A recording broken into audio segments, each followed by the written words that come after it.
Yo, what's up guys? It's Volka. Welcome to a new video. So today I wanted to give you guys kind of an update on the Nova Hammerdin, because I have it like really nicely min-maxed in game in the online game. So kind of like give you guys an idea what to expect with the pretty much like maximum gears for damage. So I have over 200k tooltip DPS with hammer throw without any buffs as well. So without buffing up with sigils, for example.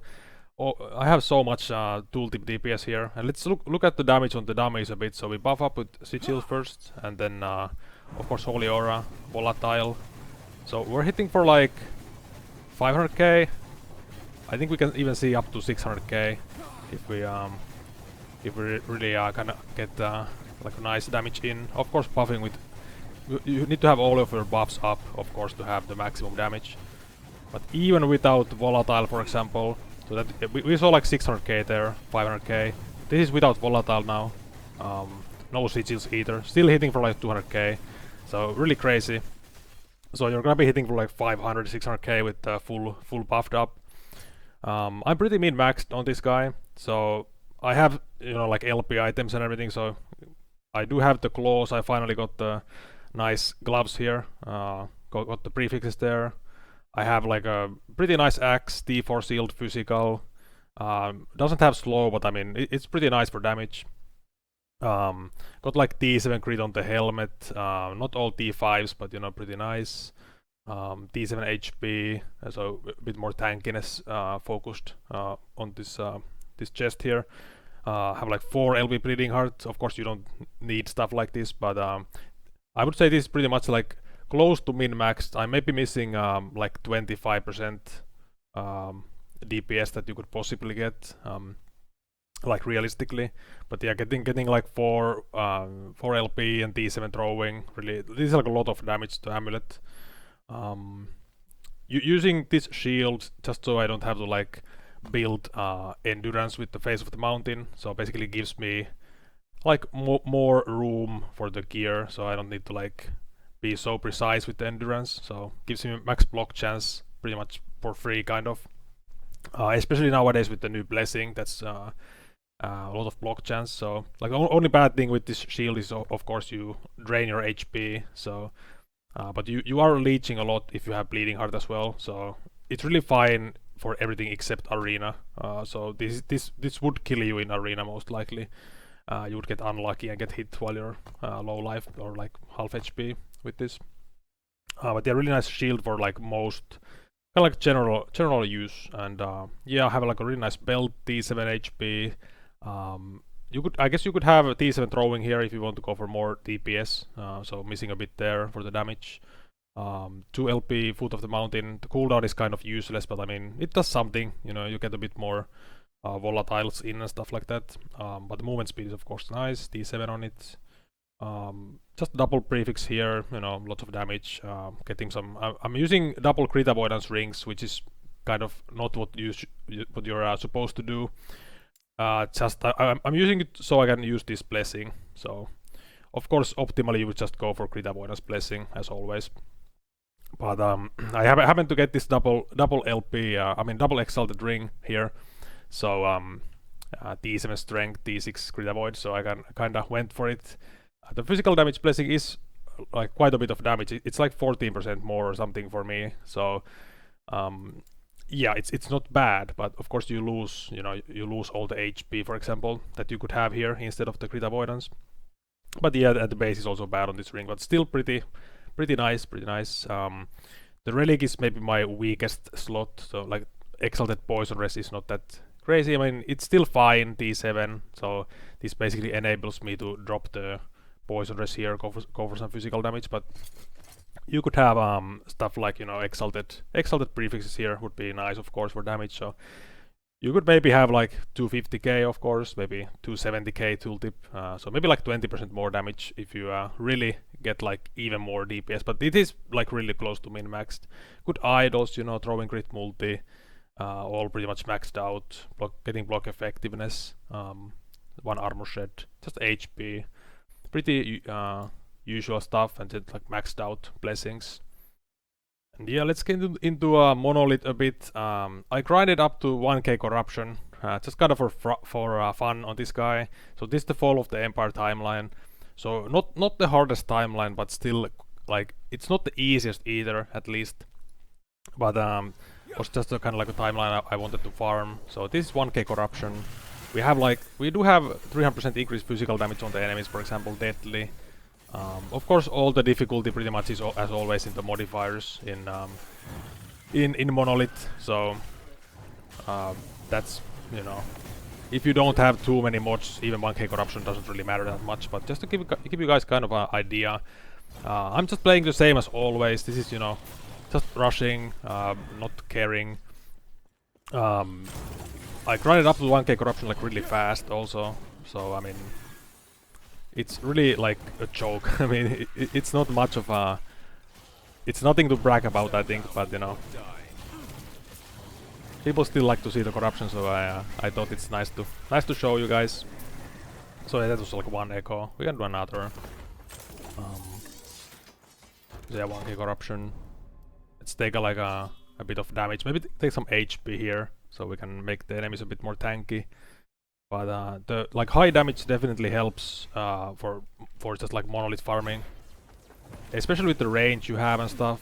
We can still tank things. It's not like we are still very tanky, but it's never gonna be as tanky as something like Swipe, of course, you know. But it doesn't need to be. We have so much damage, so much range, so much AoE. So I would say this build is the best, at least one of the best monolith farming builds in the game. And it's gonna be something I'm gonna league start as in 1.0 as well.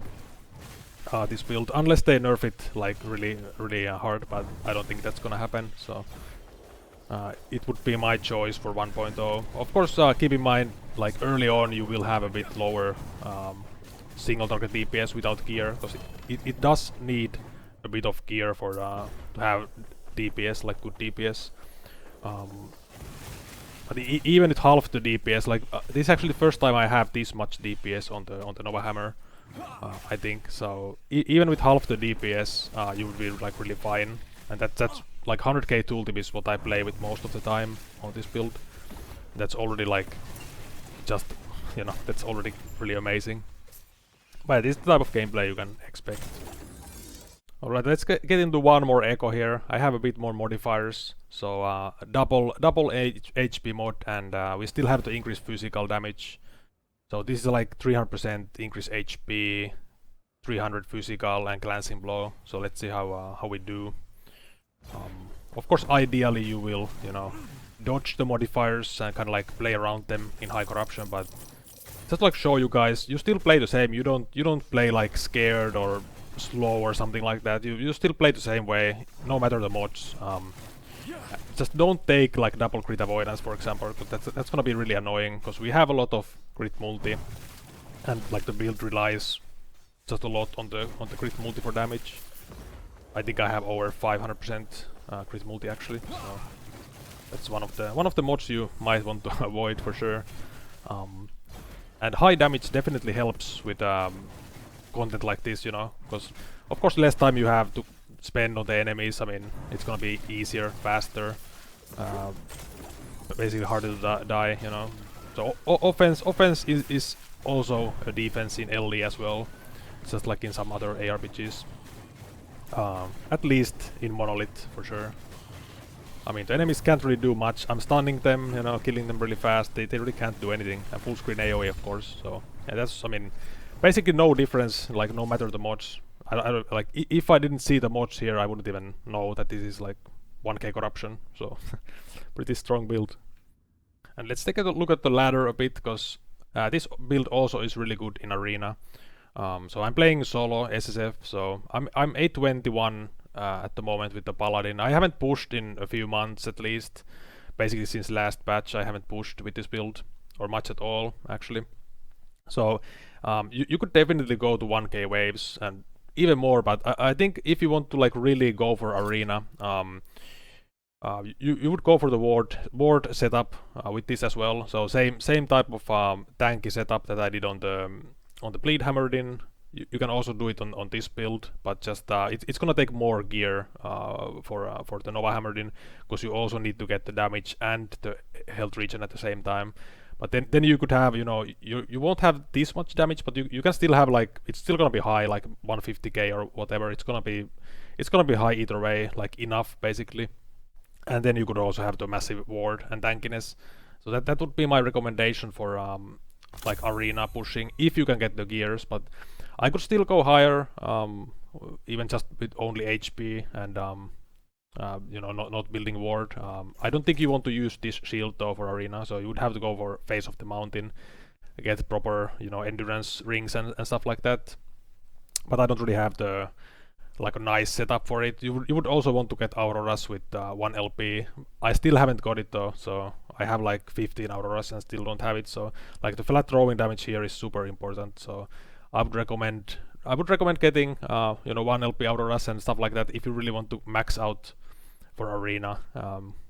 But yeah, either that or the ward setup. But really great. And I actually pushed with all the Sentinel masteries just for fun. I pushed this same build on VK and Forge Guard as well. Of course they are not optimal, but you know, it's kind of funny meme, I guess. Just like 3 of the same build here. So really strong build overall. And of course I have this build on Maxroll as well. So full written guide here. Everything explained really nicely, always up to date. So this is always gonna be the most up to date version with everything to the current patch. And so definitely check this out if you're interested in the guide and like learning the build, playing it, you know, so you know what to do. Everything, all the skills explained here as always, really in detail. So we have on the gear section, the progression with the planners. As you can see, you don't need any uniques or like massive gears to start it out. Like I said, it's gonna be my starter build in 1.0 as well. So really great for like your first build or starting out a league. Yeah, quite a bit of choice on the gear in end game. You know, you could use the bulwark shield for mapping and general gameplay like I'm using at the moment. So that's really nice. You can use Face of the Mountain, Auroras, Bleeding Heart with LP. You could use Oracle Amulet with throwing damage. I mean, pretty much any amulet base, of course, you can use. So everything explained really nicely here. So be sure to check this out. So yeah, that's pretty much the build and the video. I'm gonna include some T4 bosses here in the end as well. So all the T4 bosses done really fast, of course, no problems. Face tank everything, you know, as always. This build is also like for the T4 bosses. This build is so nice, actually, so safe. You can't really die. Of course, you need some gear for the tankiness as well, so have a decent shield. But it's like just good for everything. So enjoy the T4 bosses gameplay, and see you guys in the next one. The Epoch, I will have it.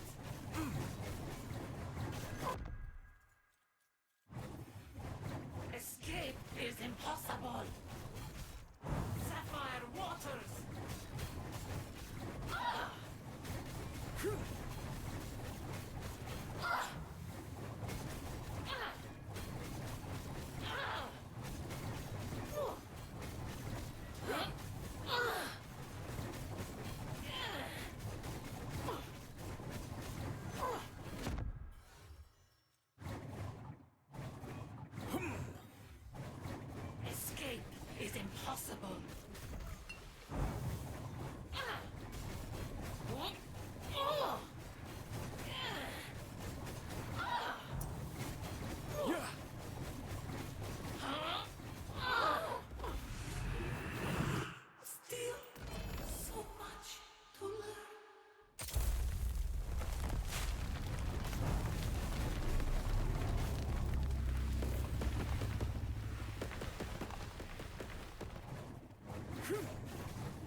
Come to play with fire?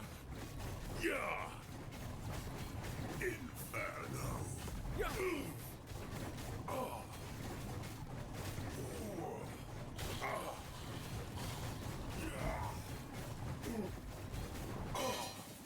The fire